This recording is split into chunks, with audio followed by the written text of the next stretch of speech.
Hi, Monty Fuller here. Today I'm going to talk to you about what it is like to be a rebel.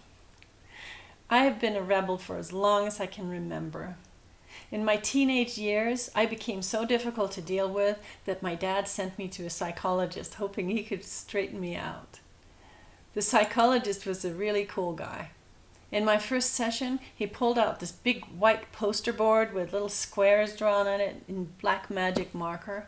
Inside some of the squares, there were little people crouched up inside the lines, and other squares had people in them that didn't stay within the lines. They were obviously the rebels. Then he asked me to choose what kind of life I wanted. Did I want to fit in, or did I want to be a rebel and cross all the lines around me? Without any hesitation, I chose the rebel, of course, and decided right there that this was who I truly was. The psychologist told me that my choice came with a price. Once you choose not to fit in, you can't just unchoose it later. You will always be a bit of an outcast. And I told him that was okay, since I had always been a bit of an outcast anyway.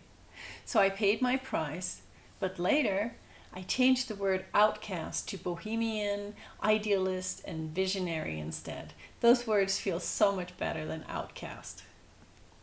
If you're listening to this video, my guess is that you probably don't fit into any box either. Your vision is wider, your dreams are bigger, you're just too creative to just do one thing in your life because you have so many other ideas to give birth to. You want more out of life than just a daily routine that helps you survive. You want to be a co-creator of your own reality. You want to give birth to your dreams and your visions and your ideas so you can help others do the same. I totally understand. But I also understand how confused and overwhelmed you may feel about doing this. Being a rebel and creative idealist is not easy because you can never follow in anyone else's footsteps. Every step you take on the path is always a brand new step in your life. It is a step out of your comfort zone, and it is always scary. So it is natural to often feel scared when you walk your own path. What you need is more clarity. Clarity about what your purpose and mission is, clarity about the value of what you're offering, and clarity about who you want to work with and what you want to help them with. Once you have clarity about these issues, you can sign up with any business coach on the internet and create an abundant, heart-centered business in no time at all. But without clarity, you won't even know where to start. Lack of clarity is also one of the main reasons why you feel overwhelmed. And to make things even more complex, every path is unique. Your answers are going to be totally different than anyone else's answers, and you can't compare your path to anyone else's path. At the same time, you can feel that creative call from within. You have so many ideas that you are excited about, and you can't just forget about it and do something else instead. You know that ignoring your ideas and dreams and visions is not the solution. The bottom line is you have to create something, and you want to be able to sell whatever it is you have created. So how do you overcome your lack of confidence when it comes to believing in what you're offering and pricing your products and services? This is a common problem for many creative people. There's usually no lack of creative ideas, but when it comes to selling their products, they instantly lose their confidence to the point where they can't even see the true value of what they have created. I have often struggled with this issue myself. Sometimes I found it easier to just give away my stuff for free, rather than going through the scary process of actually putting a price on it. What if the price was too high? What if people would judge me? What if I should just ask for a donation instead, and then others can show me what it is worth to them, and I don't have to be judged for charging too much? But the universe has its own ways of teaching you lessons. If you don't value your work enough to put a price on it that sustains you, nobody else will either. This is why people give you $5 for a half-hour life-changing consultation, or they don't even bother hanging up the picture on the wall that you just gave them for free. One way to deal with this issue is by engaging your intuition as a form of guidance. You can tap into your intuition in many different ways. You have already tried acting like a goddess exercise, which is one way of tapping into your intuitive goddess self. And today I'm going to teach you a different technique, which is very simple. I call it yes, no.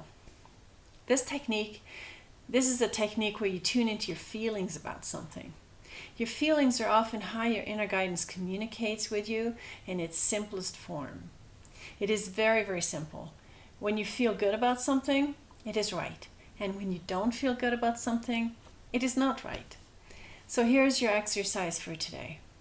Whenever you need to do something or go somewhere or make a decision about something, take a deep breath and close your eyes for a moment and notice how you feel about it.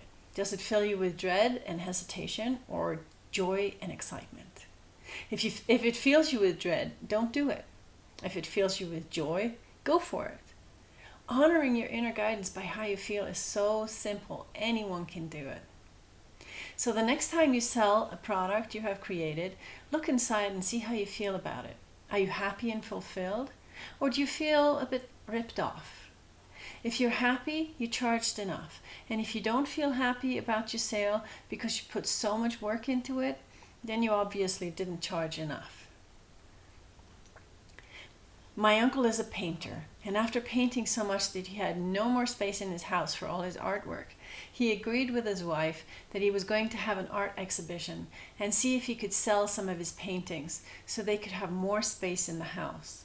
He secretly put the prices so high that he didn't think anyone would buy them, because the truth was that he didn't really want to sell them. But his secret plan didn't work. People loved his painting so much that he sold out, and he was not happy.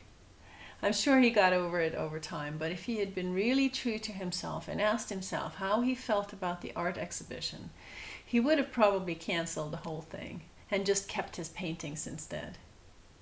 So for the next 3 days, be extra aware of how you feel about what you're doing in your life.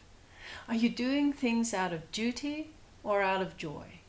Do you have the courage to say no to the things that don't feel good?